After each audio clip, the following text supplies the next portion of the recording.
by peryahan. Nagbabaklas na po ng yung mga perya dito sa sa Robinson, Malabon. Medyo matagal po itong tanggalin dahil po inaabot po yan ng kung ilang araw. Kung gaano katagal po siyang in-install ay ganoon din po katagal yung tanggalin dahil sobrang higpit po ng pagkakaano niya. Sobrang maayos po yung pagkaka-install po na yan. Life must go on. Bounds.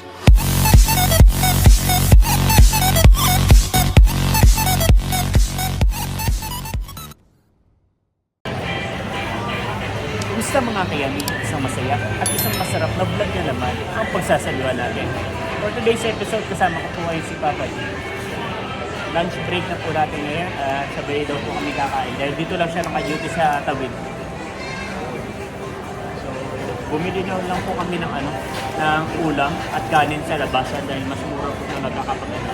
Sa labas kami bili ng ng ulam dahil dito sa loob ng food court ay medyo siya, nakakasawa at medyo mahal. Yan. So, kain po mga kayami. Ulam po natin ngayon ay, yan? Minudo. Minudo. Langka.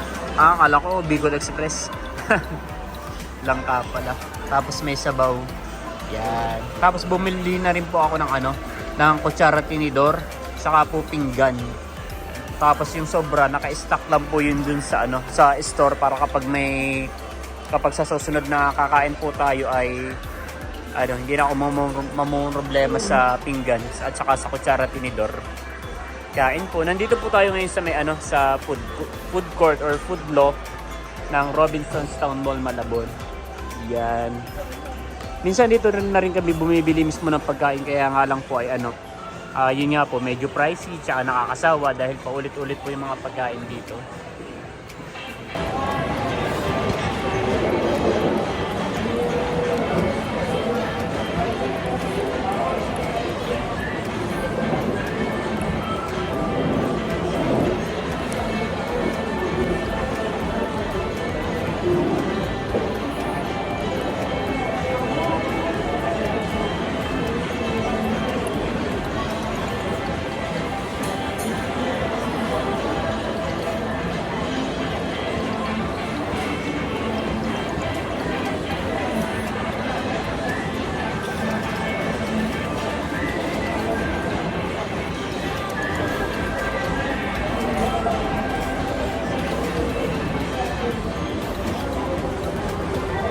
May halong baboy yung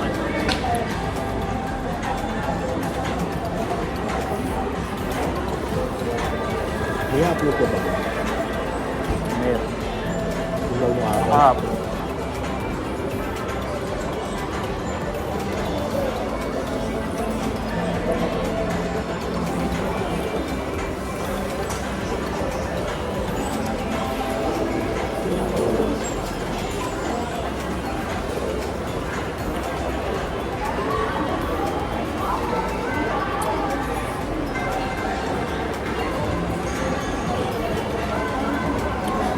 Pag ganitong Lunes, marami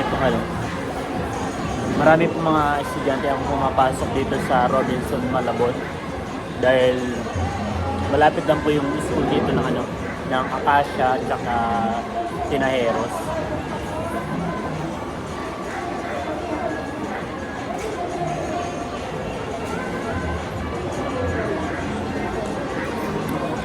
Sino babantay sa mga panamimi?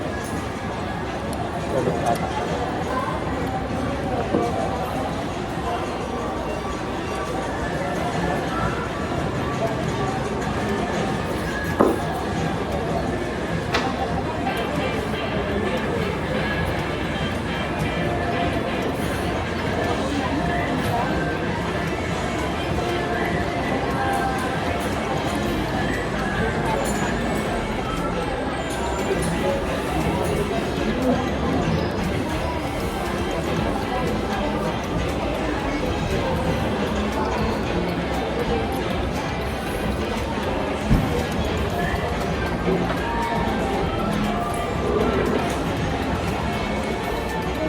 Ngano oras yung public days nyo dun sa ano?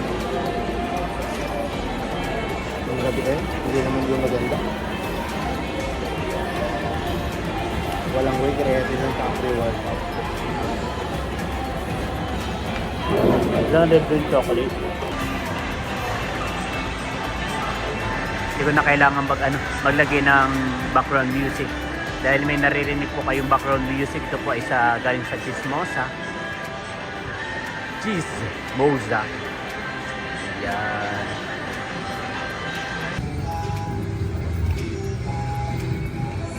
Goodbye na po. Goodbye peryahan. Nagbabaklas na po ng yung mga perya dito sa sa Robinson, Malabon. Tapos na ang Pasko.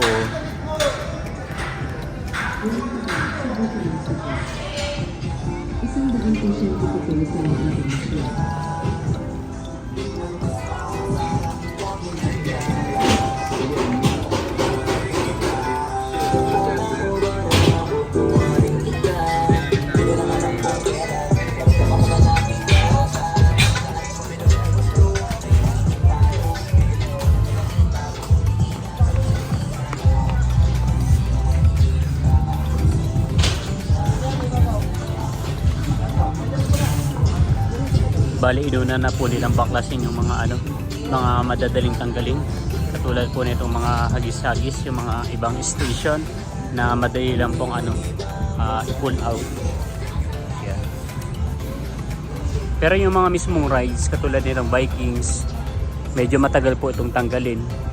Dahil po, inaabot po yan ng kung ilang araw. Kung gaano katagal po siyang in-install, ay ganun din po katagal yung tanggalin dahil sobrang higpit po ng niyan. Sobrang maayos po yung pagkaka-install po na yan. Nakakatuwa. Next year ulit. Di man lang ako nakasakay dito sa Vikings.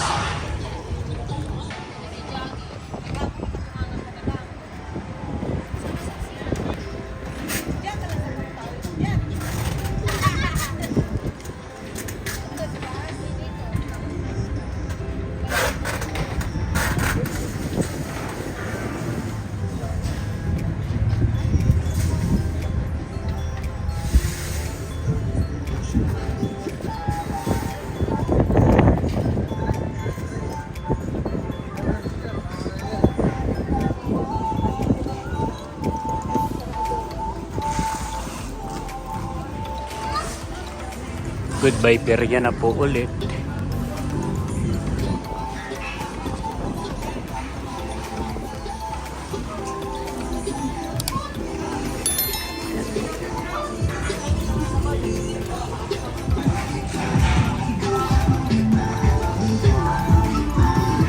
Pati po yung mga tindahan ay nagsasarado na rin.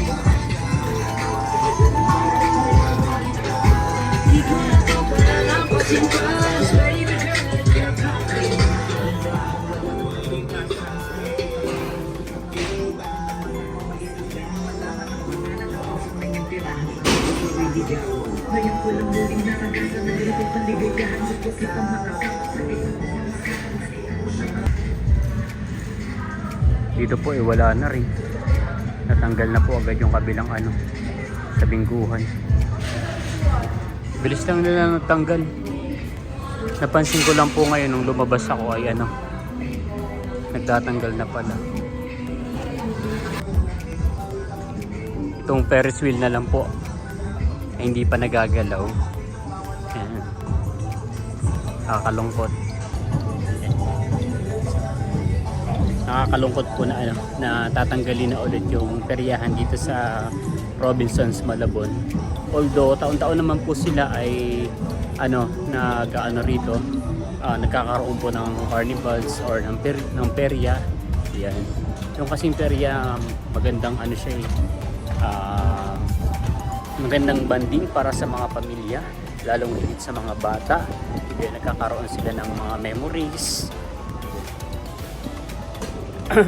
entertainment. Ayan. So nakakalungkot na natatanggalin na sila dahil yung diwa ng Pasko sa pamamagitan ng perya ay unti-unti na naglalaho. Bibilang na naman po tayo ng ilang buwan para muling masilayan ang perya po na ito. So salamat sa Robinson's Town Mall Malabon na nag-accommodate at nagkakaroon ng perya dito sa sa Malabon. Ayan.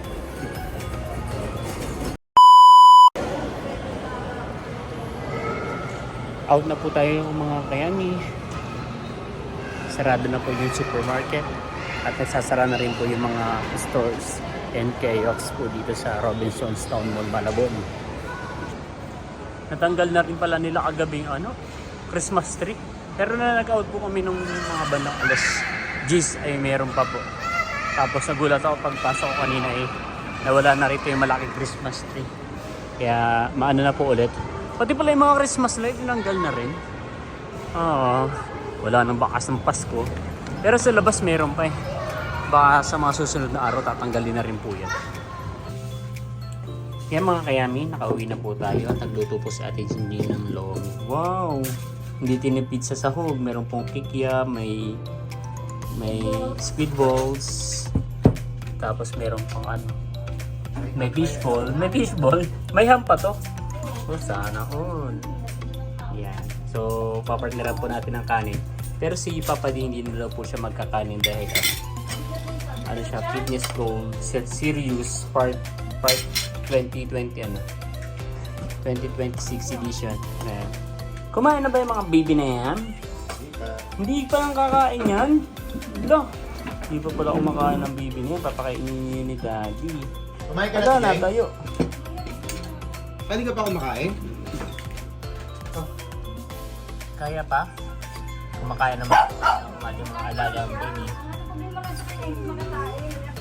Kaya pa today? Kaya pa tonight? Kawawa naman ang pusang to. Hindi, okay lang yun. Para mas komportable siya. Nagagalit ang aking bulo, no? Hala, kakain na. Ayan na. Hala, pagkain ang aking baby. Happy. Happy, kakain na. Ay, nata siya. Ano mga baka natin Ay, oo nga, wait lang. Yan, so life must go on. Kumakain na rin po yung ating mga baby. Si Happy, ang magiging lola na yan. Si Scarlett, magiging mama na yan. Si Uno, magiging daddy na yan. Tama, Uno? Di pa po sigurado pero parang buntis po si Scarlett.